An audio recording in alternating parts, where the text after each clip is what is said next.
Hello, everyone. This is the final and third lecture of the week, and I'd like to explore the idea of the Imperial Museum and discuss how art, architecture, and various artifacts that were excavated during those 19th century excavations that we talked about in the previous lecture were shipped to major museums in the West, and how they were curated and cared for in various museums of the world, and how they were used in building this kind of idea of the Imperial Museum and Imperial Collection in places like the British Museum, the Louvre in Paris, the Oriental Institute in Chicago, and so on. So this complements that kind of really the sort of excavation work that we discussed in the previous lecture. And also I'm interested in how this kind of first encounter with sort of the Western encounter with these Near Eastern artifacts, Near Eastern art, was not an easy one because the European public was really mainly educated with an aesthetic sense of the classical past, with Greek and Roman sculpture, the white marble sculpture, and portraits, and so on, and trained by reading sort of really classical authors. When these massive Assyrian sculpture in gypsum and limestone and basalt actually ended up in the Western capitals, they offered a very different, very new visual paradigm, a very new aesthetic to this world, and so they were received with skepticism. When the Assyrian palace sculpture was excavated by various diplomats and archaeology enthusiasts in Mosul, they were sailed and down the river Tigris and Euphrates, sailed and transported by the river all the way down to the Persian Gulf, which were then sort of loaded on ships to sail for Europe and to European capitals like London, Paris, and Berlin. So my argument in this lecture is really that this transportation was not simply a neutral shift, a neutral transfer of archaeological artifacts to a museum as a straightforward act, but in fact was a material transformation of the objects themselves, a materially significant shift that was really that was sort of really exposed to these artifacts. For example, if we spoke about Austin Henry Laird and his excavations in Nimrud in northern Iraq, and at the site of Nimrud, not very far from Mosul, and in his publications, Laird talked about and gave a detailed account of how he prepared the Assyrian sculpture to be shipped to the British Museum. There was a major practical problem. How do you ship these heavy, colossal sculpture, right? And so the volume and the weight of the Assyrian sculpture. So he was. These are massive stone sculpture, and so let's see. From his own words, we can see what he said he did about this problem. He says, I determined therefore to displace the slabs, divided into two compartments, then saw off the sculptures and reduce them as much as possible by cutting from the back. The inscriptions being a mere repetition of the same formula, I did not consider it necessary to preserve them, as they added to the weight.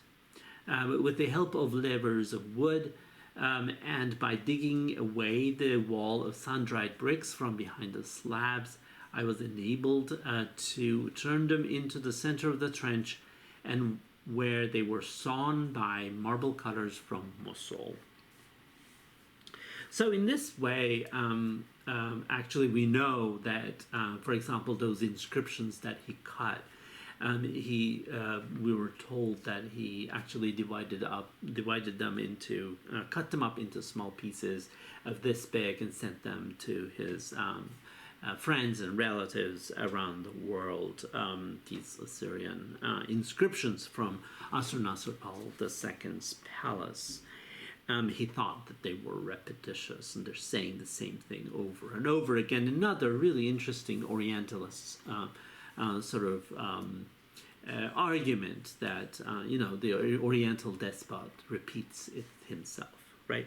And so so in this way, by cutting from behind the blocks, a lot of architectural information was destroyed and lost.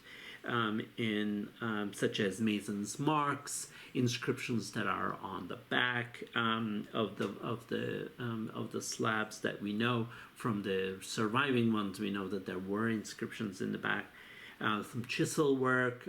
You can actually produce a lot of information about what kind of metal tools that these craftsmen were using carving these sculptures, which would have been extremely important pieces of information if they had survived. But Henry Laird didn't see those as important pieces of information, because all he had to do was actually ship these sculptures to the British Museum.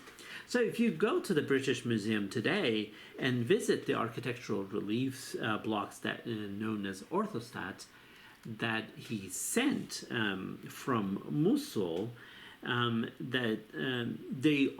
you see that they're reduced to simple, sort of really thin pictorial plaques, and that they were reconfigured into these kind of two-dimensional sort of relief images, while we know that they used to be these kind of massive architectural load-bearing blocks within the building.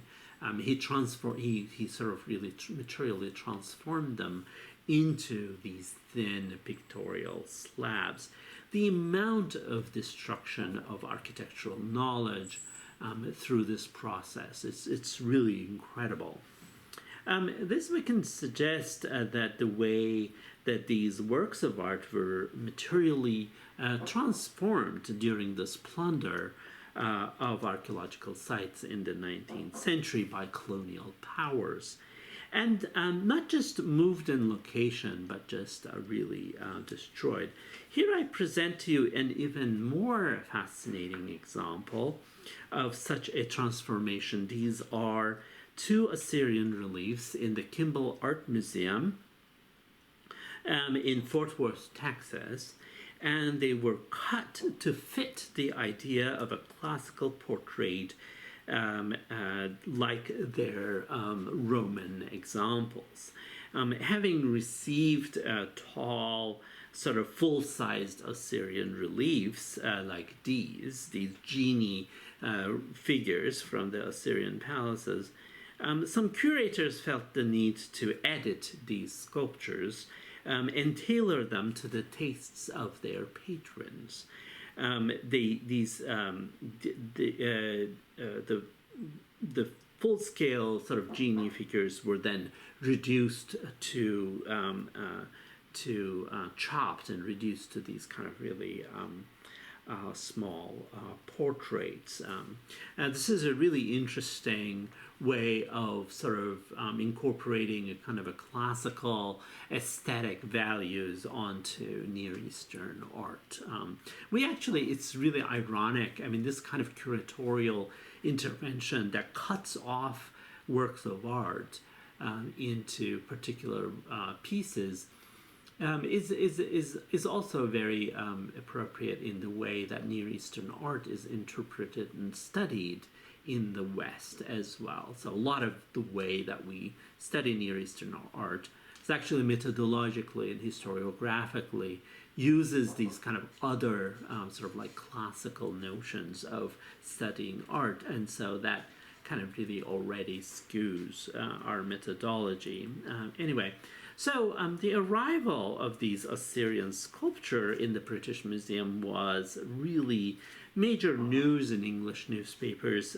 These images I'm showing are from Illustrated London News, depicting the carrying of Assyrian guardian sculptures up the stairs in the British Museum as they arrived. These are the ones that were shipped by Austin Henry Laird. And the first real encounters illustrated in the illustrations in the Illustrated London News suggest that the British public quickly compared these sculptures to the classical art of the Greek, Hellenistic, and Roman periods and evaluated them largely to be vulgar and primitive. And you can read that in various news articles that from that time period.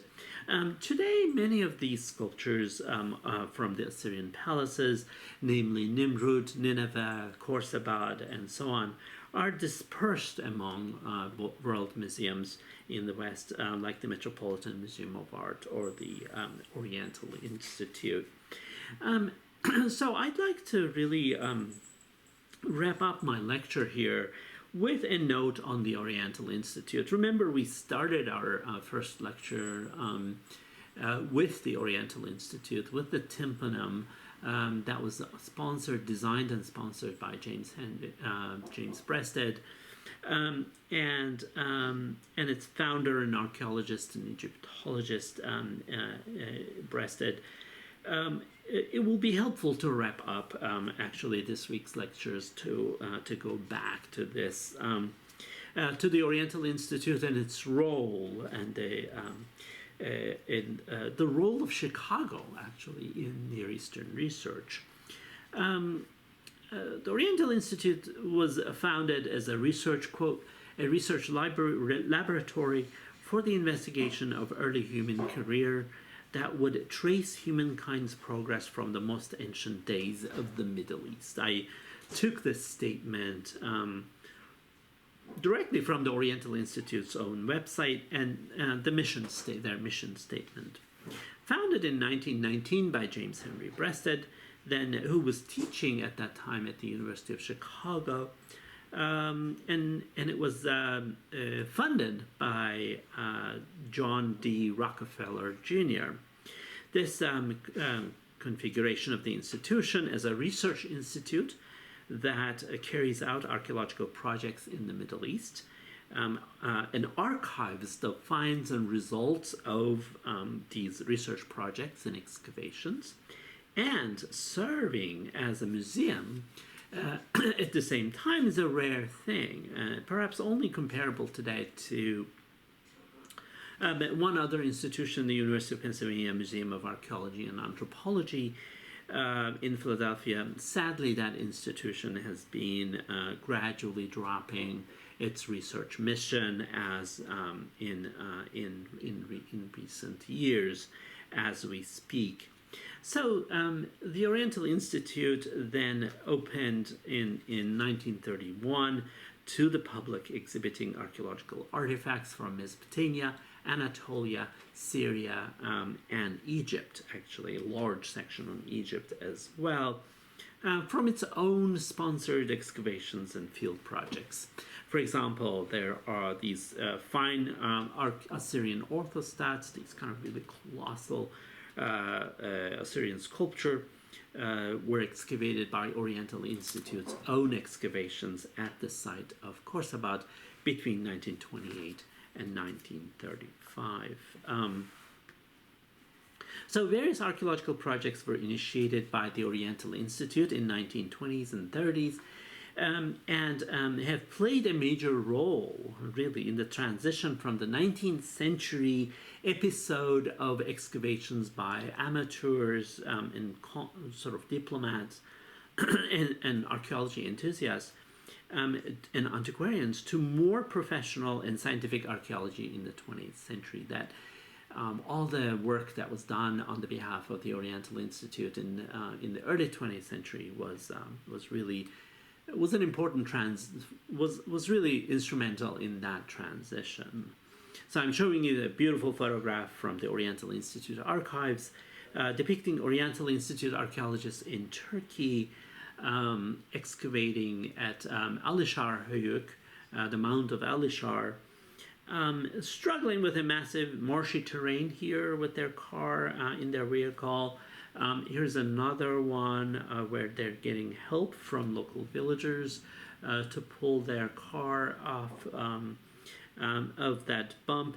And here's James Breasted himself with the Sheikh Suwan near Deir Zor, which is close to the border between Syria and Iraq in today's eastern Syria.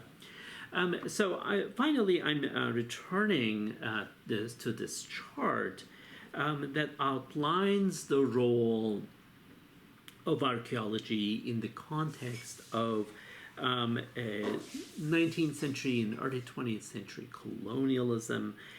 Various kinds of functions that we discussed, including mapping, surveying, but also acquiring objects for the museums, serving the religious purpose of identifying biblical place names, as well as serving as part of the industrial interventions into the Middle Eastern countryside.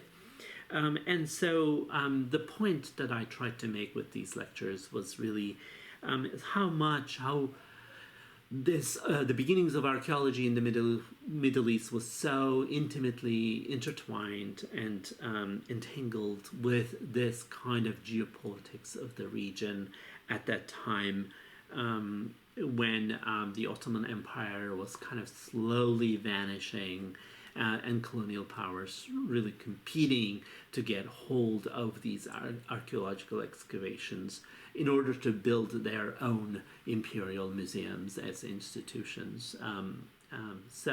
I really look forward to discussing all of these on Thursday. So thank you.